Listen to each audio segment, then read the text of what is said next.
Classificação indicativa. Livre para todos os públicos.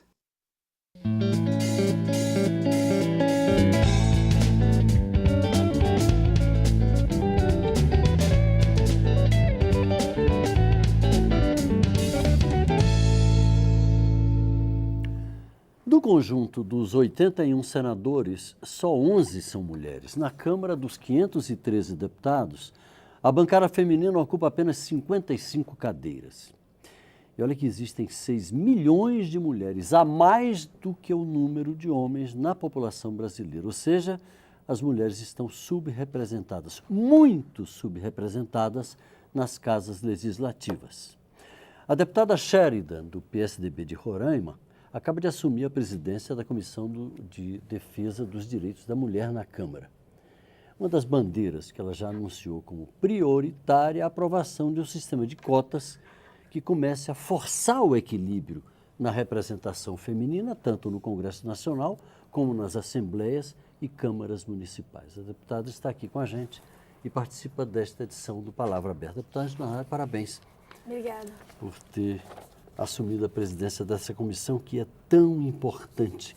Por que a senhora estabeleceu como uma das prioridades a luta pela aprovação desse sistema de cotas nessa tentativa de equilibrar as representações masculina e feminina nas assembleias, câmaras municipais, Congresso Nacional e tal? Bem, a leitura da subrepresentação da mulher, ela discorre justamente sobre essa maioria silenciosa que todas nós mulheres somos dentro do Congresso brasileiro, na representação da política no Brasil.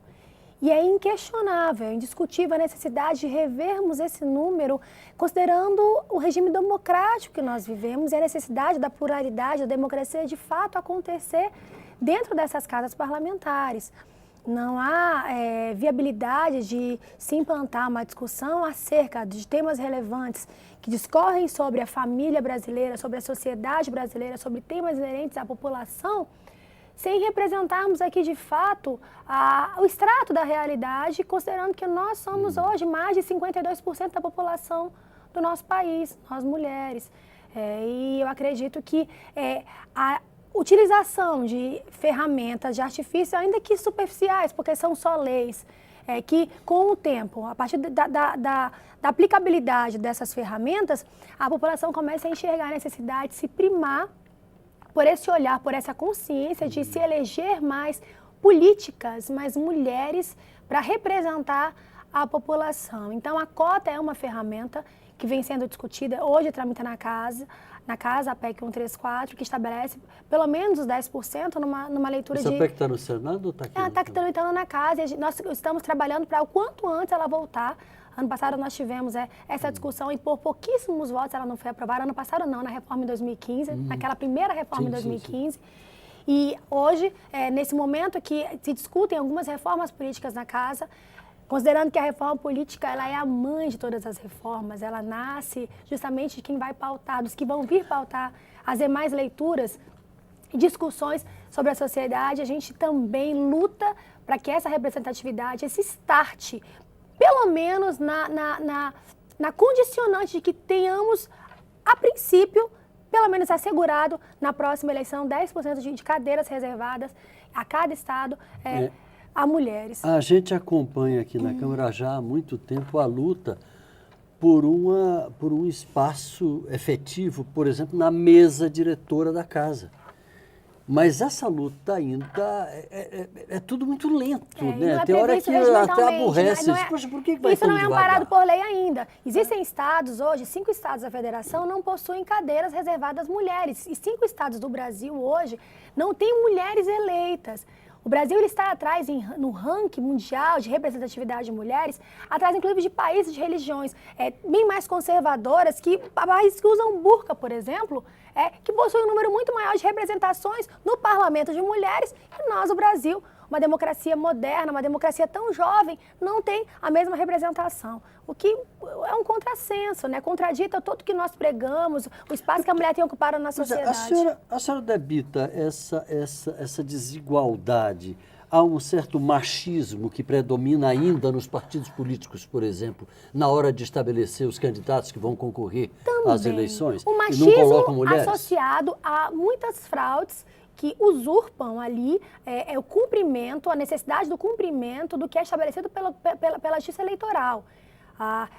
Na verdade, a má prática de violar o que a lei impõe dentro dos partidos, ela é feita negligenciando a responsabilidade dos partidos de seguirem a risca. Essas fraudes elas têm sido cada vez mais identificadas na ocupação desses espaços, inclusive no preenchimento das vagas. Os 30% que é reservado durante o período eleitoral para a própria formação da legenda eleitoral dentro dos partidos, 30% de mulheres, ele não corrobora com os únicos 5% que são dispostos do financiamento do fundo partidário as campanhas das mulheres. Então, ali mesmo você já faz a leitura de uma contradição já começa uma da realidade. segregação. Justamente, se você vai a fundo para investigar a quantidade de mulheres que são ali apresentadas, são registradas a candidatura só para cumprir tabela, só para seguir o que a legenda impõe, você vê que a fraude começa ali, porque são pessoas que os próprios dirigentes partidários colocam... Sabem que não tem chance alguma? Para preencher as lacunas. Só para preencher. Mulheres que não fazem campanha, mulheres que não votam nem nelas. Por isso que tem aquela discussão, e eles alegam muitas vezes, os presidentes, os diretores de partidos, os responsáveis por esses núcleos nos estados, mas elas nem votos tiveram. Mas elas foram justamente colocadas ali para não concorrer, foram só para preencher as condicionantes legais e cumprir o Código Eleitoral, o que é uma falta de respeito. Porque não está seguindo a regra, está tentando ali, de uma forma descarada, violar, enganar, usurpar a lei. Agora, deputada, a gente sabe que a questão feminina extrapola a questão político-eleitoral e a questão até da representatividade aqui. A gente tem, por exemplo, se abre qualquer jornal ou a gente assiste qualquer telejornal e a questão da violência contra a mulher continua muito forte. O que a senhora pretende fazer à frente da comissão em relação a essa questão? Infelizmente... Pretende ir aos estados, por exemplo, mais atingidos, para atuar em loco e mostrar um olhar da Câmara? Porque isso também é papel da comissão. Aqui na Câmara nós temos a Coordenadoria da Mulher, que apura essas denúncias de violência, de mulheres, enfim, de situações pontuais a nível de Brasil. A Secretaria que trabalha com a Coordenadoria da Mulher, que concomitante às ações, ao trabalho, ao dia a dia das sessões, das reuniões da comissão, que é a comissão que eu presido, de defesa dos direitos da mulher, tentam trabalhar justamente nesse alcance de promover a nível de país essas frentes, a defesa dessas frentes inerentes à mulher brasileira. Mas a questão a questão é de legislação ou a questão de cumprimento da legislação? A legislação, ela existe. A falta do cumprimento muitas vezes pela falta de prioridade em políticas públicas, em políticas institucionais, em políticas corporativas. E esse gap acontece e o que acaba vulnerabilizando a mulher a essas defasagens, em ocupação de espaço no mercado de trabalho, em ocupação da mulher... Essa é uma outra questão que já estava engatilhada aqui para lhe no cenário político, em ocupação e valorização da mulher em determinados espaços. A capacidade da mulher hoje é indiscutível. A mulher fala de gestação à inflação, de macroeconomia à segurança. Ela retrata, através das suas demandas e da sua capacidade de representatividade, a sua competência em saber falar, até porque a competência não é uma questão de gênero, vamos pontuar isso aqui, mas a sua sensibilidade em falar em nome da família. A Câmara, Paula, ela já deixou bem claro, ao longo dos anos, que com o aumento da sua representação de mulheres aqui, de parlamentares, as pautas referentes à família, ao adolescente, ao jovem, ela cresceu. Ela cresceu, quer dizer, se ocupa mais espaço. Isso significa o quê? E todo mundo sabe que um olhar feminino muda muito do ponto de vista da sensibilidade para isso. E da responsabilidade à família. Entendeu? A agenda econômica ela é muito importante. A agenda social ela é muito importante.